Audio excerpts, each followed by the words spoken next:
Making choices is not the easiest thing to do.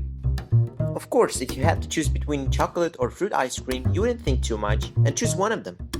But it is way more difficult to decide extremely important things. For example, choosing your main subjects or majors, because you're determining your future and you'll probably never be able to come back to this particular state of endless possibility. At that point, you may think that you have never had to make such an important life-changing decision.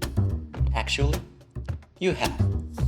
When you were just a little clump of lazy, jobless, all similar embryonic stem cells that had no idea what type of cell they will become.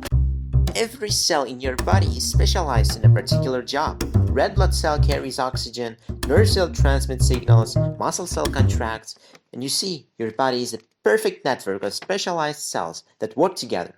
And everything started from just one cell. Just to make things clear, let's imagine something. Have you ever thought about how many books should a person read to become a lawyer, a doctor, a pilot, or a taxi driver?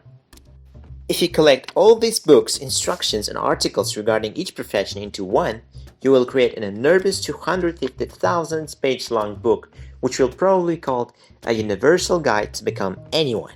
I don't know whether we have that book, but cells do have it, and its name is DNA.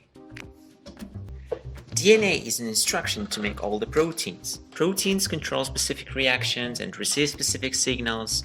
Different types of cells have the same copy of DNA but use different parts of it, so they produce different proteins that do different jobs. So let's watch how pluripotent stem cell turns into a fully specialized professional cell. To become a specific type of cell, the stem cell undergoes a series of differentiations from pluripotent to unipotent. But what if some skin cell wants to change its job and become a heart cell? Why doesn't this cell just reads an appropriate part of its DNA and starts acting like a heart cell? Well, here it is just like with people. You need a strong motivation or a factor to start this way all over again. A transcription factor binds to the specific region of DNA and turns on a pluripotency genes of the cell. And those cells who return for their genes are called induced pluripotent stem cells.